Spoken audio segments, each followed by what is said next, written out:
WizEven donne la parole à ceux qui créent l'événement. Un invité, 10 minutes, 5 questions, c'est All Access, votre dose d'événementiel pour la journée. Je suis Pierre-Henri Deballon, le cofondateur de WizEven. Je reçois aujourd'hui Audrey Fonfred, l'associée du parc Grimland. Bonjour Audrey. Bonjour Pierre-Henri. Audrey, présentez-nous Grimland, sa spécificité.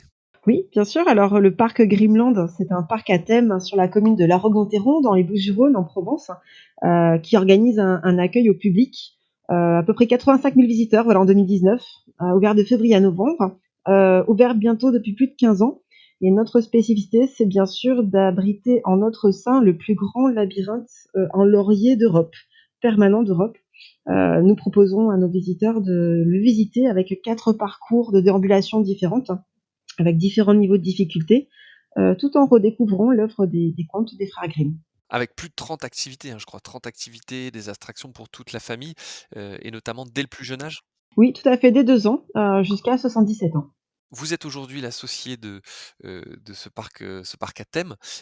Est-ce que, votre parcours personnel, était tout tracé vers, l'accueil des publics, autour de Oui, de ce type de structure? Ou racontez-nous un peu. oui, un petit peu, j'ai toujours travaillé dans l'événementiel d'une certaine manière, que ce soit à l'époque, en tant qu'animatrice pour enfants dans des colonies de vacances, il y a plus de 20 ans maintenant, puis comme assistante de communication pour un très grand festival, la Fiesta des Suds à Marseille, un festival autour des musiques du monde à Marseille où, là vraiment, j'ai eu la chance de travailler, de participer dans cette superbe équipe, ou de participer à l'organisation de l'inauguration d'une bibliothèque, voilà, pour la deuxième ville de France, avec une chorale de personnes sourdes qui interprétait pour la première fois la Marseillaise en langue des signes. Pour moi, l'événementiel, c'est vraiment quelque chose de palpitant, de se dire qu'on va essayer de faire vibrer des émotions, auprès de nos visiteurs, auprès du public, de manière, quelque chose de manière unique, et de leur faire participer, en fait, à la construction de leurs souvenirs. Et justement, donc ce qui fait, tout le sel de ces événements, cette création de souvenirs et tout, c'est aussi des moments forts pour nous, organisateurs. Racontez-nous justement cette inauguration, je crois que c'est l'Alcazar, à Marseille, et ce qui a été mis autour et auquel vous avez directement participé? Oui, alors ça a été pour moi, c'est quelque chose de marquant dans ma vie, d'organisatrice d'événements. C'est cette participation à cette création de cette première mondiale où en fait, pour la première fois, il y avait un groupe de personnes sourdes et malentendantes, qui ont interprété, notre hymne national, la Marseillaise, pour l'inauguration de l'Alcazar. C'est la bibliothèque municipale à vocation régionale de la ville de Marseille. Ça a représenté pour moi un projet de plus de 2 ans. Et en fait, à 22 ans, j'ai eu personnellement cette chance, d'apprendre et de découvrir déjà, en tant que citoyenne, le sens et la signification de cette Marseillaise, de notre hymne national, puisque j'ai pu apprendre, voilà, aux côtés d'historiens, le sens vrai, profond du coup de notre hymne national. Et pour la petite histoire, ça s'est fait, à Marseille, à 2 pas de la rue, où sont partis, les fédérés, lors de la Révolution française en 1789. Donc vraiment tous les éléments étaient réunis, pour que cette expérience vraiment soit très, très forte. Ça a débouché sur la création d'un spectacle, puis d'un DVD pour permettre l'enseignement de ce travail autour de la citoyenneté auprès du public sourd. Et surtout, la chose extraordinaire, c'est qu'ensuite ça a pu évoluer quand on nous a demandé en fait de l'interpréter pour l'ouverture de la Coupe du monde de rugby avec le match France-Géorgie.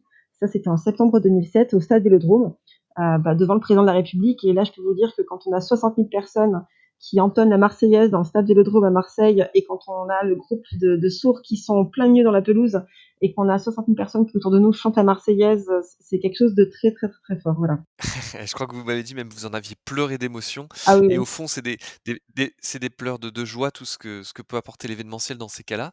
Est-ce qu'aujourd'hui, cette sensibilisation que vous avez eue avec, ce groupe de sourds qui avait interprété, cet hymne national, est-ce que, même dans l'approche et l'accueil des publics, cette dimension handicap est pleinement prise en compte, d'autant plus que vous aviez eu cette sensibilisation dans le parc aujourd'hui? Oui, oui, tout à fait. C'est-à-dire que, j'ai toujours eu à cœur de pouvoir, organiser des événements, et encore plus aujourd'hui, sur le parc Greenland, où on est labellisé tourisme et handicap. J'ai toujours eu à cœur de pouvoir, rendre, accessible n'importe quel des événements, auxquels j'ai pu participer en tant qu'organisatrice. Et toujours avoir ce souci, que voilà, que la culture, qu'un événement puisse être accessible à tous et pour tous. C'est de notre devoir en tant qu'organisateur de pouvoir s'efforcer à trouver toutes les solutions pour accueillir une personne sourde, une personne malentendante, une personne à mobilité réduite, des personnes qui ont des déficiences mentales. Parce que la moindre petite émotion est d'autant plus perceptible en fait pour eux, ils le vivent avec encore plus de sensibilité qu'un visiteur qui ne souffrirait pas voilà, d'une déficience. Alors du coup, là, on parle de cette problématique d'accueil, des personnes handicapées, mais on a, aujourd'hui une problématique plus large qui les englobe aussi, qui est, cette situation sanitaire. Comment le parc a réussi à passer l'été? Est-ce que le fait que les Français n'aient pas voyagé, hors de France a permis un regain de visiteurs durant l'été? Et puis est-ce que ça a eu des impacts sur des événements, notamment vos nocturnes d'Halloween? Oui, alors nous, on a pu réouvrir le parc depuis le 17 juin. On a été fermé comme beaucoup de lieux et comme beaucoup de lieux recevant du public, bien évidemment. On a beaucoup travaillé, on a mis en place un protocole sanitaire strict qui a pu être validé par l'ensemble des autorités. Excusez-moi, pardon, et qui a pu, voilà, on a pu réouvrir avec des visiteurs locaux qui ont répondu présent effectivement cet été en nombre. Ils ont aussi séjourné sur le parc puisque nous avons aussi des hébergements insolites et des petites cabanes en bois dans lesquelles ils peuvent dormir. On a vraiment eu en fait des locaux qui étaient là au rendez-vous, des fidèles qu'on a pu du coup chouchouter parce que ils étaient moins nombreux que les saisons précédentes, certes, mais par contre on a vraiment fait de la qualité en fait avec nos visiteurs et on a vraiment misé sur la fidélité, sur la pérennité et le fait de pouvoir les accueillir dans des conditions sanitaires normales et respectueuses pour leur garantir du coup bien évidemment leur sécurité. C'est ce qui nous a aussi, pour les mêmes raisons, obligés là dernièrement à annuler les nocturnes d'Halloween que nous avions prévues pourtant, qui étaient des superbes rendez-vous que nous faisons depuis 5 ans maintenant, chaque année durant les vacances d'Halloween. Mais là, avec le couvre-feu que nous avons là jusqu'au 14 novembre, nous n'avons pas pu mettre en place cet événement-là particulier et pourtant convivial. Mais c'était pas possible, c'était pas jouable pour nous de pouvoir le faire. Ce qui nous a permis de pouvoir vraiment investir à fond les journées.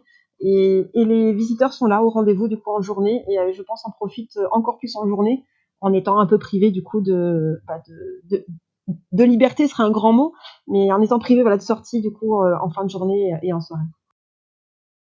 On sait que quand on travaille dans ces métiers, on est forcément souple et les changements de programme et les adaptations font partie, inhérente du poste. Mais est-ce qu'il n'y a pas, une fatigue, une forme de lassitude de devoir évoluer au fur et à mesure des différentes, consignes sanitaires et de devoir tout adapter en permanence? Comment Équipes, on a la chance d'avoir une équipe qui nous suit et qui s'adapte et qui respecte les consignes sanitaires qu'on leur demande d'appliquer et de faire respecter auprès de nos visiteurs. Ça n'a pas été facile pour certains, mais ils ont toujours vu qu'on était assez bienveillants et que ce qu'on leur demandait en plus, où on était plus exigeant en termes de normes d'hygiène, de sécurité, au final, c'était apprécié par les visiteurs qui les ont remerciés déjà depuis le 17 juin, depuis qu'on est réouvert. Ils ont d'énormes remerciements de la part de nos visiteurs. Au final, ils ont compris que ça allait plutôt dans le bon sens, d'aller dans ce plus d'hygiène, dans ce plus de sécurité, dans ce plus sanitaire. et du coup, vous, de votre côté, vous aviez ouvert en février, vous avez ensuite fermé avec le confinement et donc réouverture en juin, c'est ça? C'est ça, c'est exactement ça. On a ouvert en février pour 3 semaines et puis le 14 mars, on a appris, comme beaucoup, que nous étions donc du coup confinés. Une période assez fatigante et assez épuisante parce qu'on a vraiment dû beaucoup travailler. On a plus travaillé que d'habitude, bien évidemment. Mais au final, ça a été payant. Nous, on dit sur le parc Grimland que voilà, le confinement, ça a été un mal pour un bien parce qu'on a grandi, en fait, on a professionnalisé nos équipes, on a professionnalisé les flux et la gestion des flux sur le parc avec la mise en place de nouvelles files d'attente.